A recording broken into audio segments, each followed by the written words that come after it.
Mereka berjuang itu sampai mati, betul-betul mati. Entah mati ditangkap penjajah, entah mati kena granat, entah mati kena bom, entah mati kena peluru, entah mati disiksa oleh penjajah, dan entah mati dibunuh oleh pengkhianat-pengkhianat bangsa. Ini kan harus menjadi pemikiran kita bersama. Kalau saat ini ada orang yang menginginkan hukuman mati bagi koruptor, perampasan aset koruptor ditolak oleh segelintir orang, lucu nggak? Nggak lucu itu. Sidang koruptor ya angere ngono. Itu nggak lucu. Sidang korupsi. Kalau masalah sidang itu bukan urusan saya. Yang menjadi urusan saya itu ketika ada orang yang mengatasnamakan masyarakat berdoa demi kedamaian dan kenyamanan atau kondusivitas sebuah wilayah. Ormas hadir itu atas karena ketidakpuasan pemerintahan.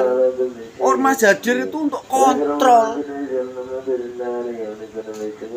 pemerintah, bukan untuk mendukung pemerintah. Kontrol. Ketika ada kebijakan yang tidak memihak, ormas itu harus bergerak. Ini sebagian ada yang berjuang ke Jakarta atau ke pemerintah pusat untuk segera mengesahkan undang-undang perampasan aset serta hukuman mati koruptor. Wajar mereka menuntut itu. Karena apa? Karena yang dikorup selama ini itu hasil keringat rakyat. Karena mereka tidak pernah mewujudkan Undang-Undang Dasar 45 yang tertuang pada pasal 33 ayat 3.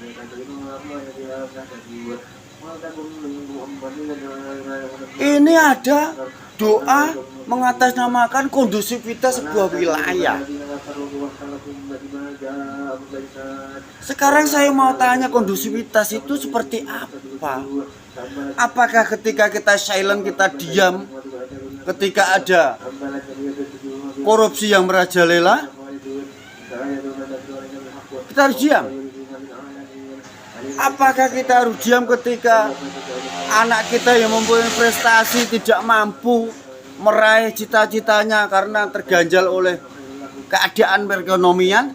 Apakah kita harus diam?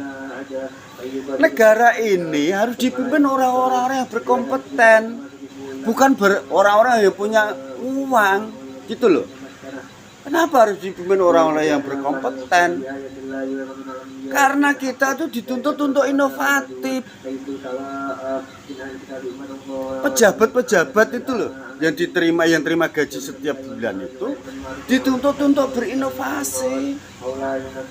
Bagaimana mengolah sampah, bagaimana agar sektor pertanian ini tidak mengalami gagal panen, bagaimana agar pendapatan petani itu lebih, bagaimana agar pengelolaan keuangan daerah maupun pusat itu transparan, bukan transparan kita tapi terbuka dan mudah diakses oleh siapapun. Jadi kita jangan selalu disuguhi ya dengan data tanpa fakta. Itu sudah puas, itu sudah dikatakan sebagai transparansi pengelolaan keuangan. Kleru. Transparansi pengelolaan keuangan itu apabila kemasukan dan pengeluaran serta rincian pembelanjaan itu betul-betul clear.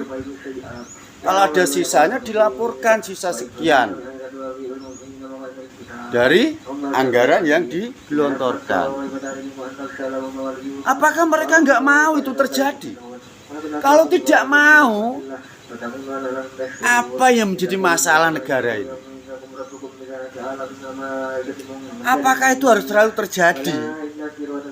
Apakah itu memang harus dilakukan oleh mereka?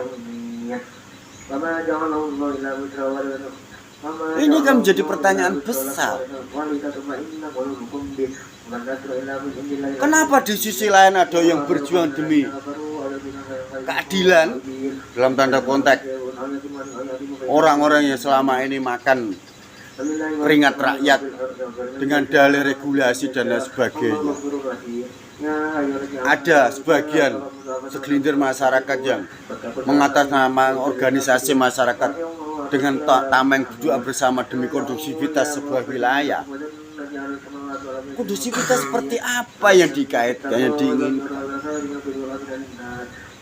Kondusivitas yang diinginkan itu kan ada, harus ada. Kalau menolak arogansi bodoh CS bisa dikatakan, karena kemarin menduduki kantor DPRD itu kan bagian dari bahasa tubuh dalam tanda konteks ketika kita berorasi itu pakai suara, kita berorasi pakai spanduk, tetapi mereka kemarin berorasi atau melakukan protes dengan aksi. Akhirnya apa? Menduduki kantor DPRD mengatakan bahwa kedaulatan tertinggi atau kekuasaan tertinggi itu berada di tangan rakyat. Selesai urusan. Bagi orang yang berpikir kritis, itu bukan arogansi. Kenapa saya bilang bukan arogansi? Arogansi itu ketika anggaran yang dikelola, ketika anggaran yang dikelola itu ditanya, jawabannya ya udah itu sesuai kesepakatan, itu arogansi.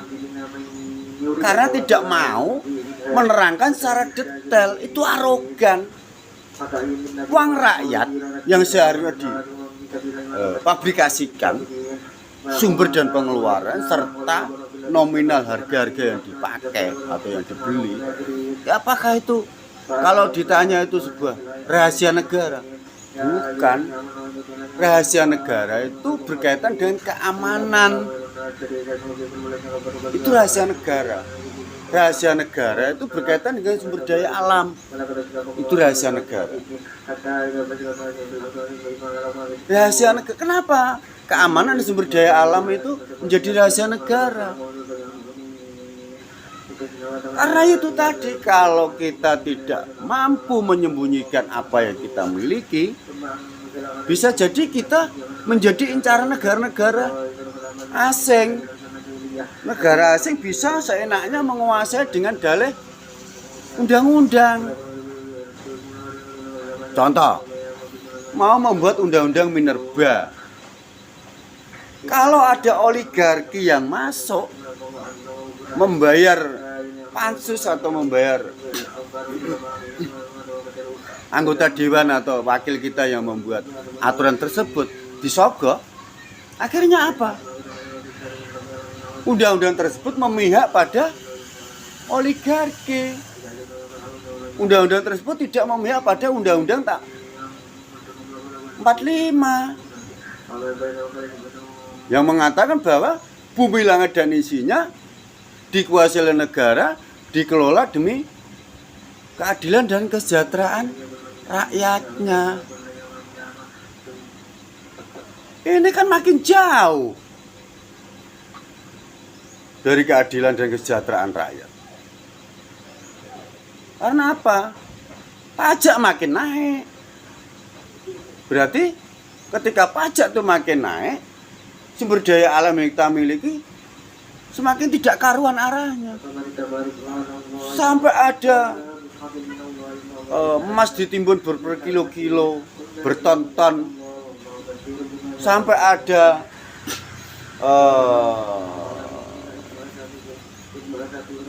sumber daya alam yang diselundupkan sampai puluhan ton, ribuan ton, bahkan ribuan ton. Loh, saya dapat apa kalau itu diselundupkan terus? Itu kan menjadi PR kita bersama kalau ingin merdeka. Merdeka itu bukan hanya bebas bersuara, bukan hanya bebas dari penjajah. Merdeka itu ketika kita menikmati sumber daya alam yang kita miliki, itu merdeka. Sumber daya alam yang kita miliki saat ini kan ya orang-orang itu yang mau. Ya mereka yang merdeka. Rakyat merdeka. Merdeka apa?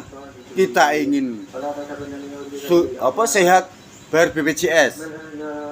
Kita ingin jalan halus, bayar pajak kendaraan bermotor, ditambah opsen dan lain sebagainya. Kita ingin kalau kecelakaan dapat jasa harja atau dapat santunan, kita harus bayar itu jasa harja. Loh.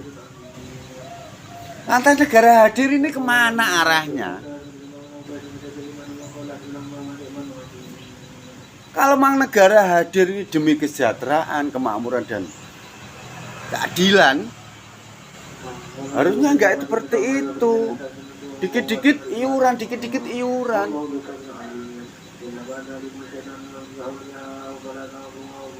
Gimana? Itulah jawabannya.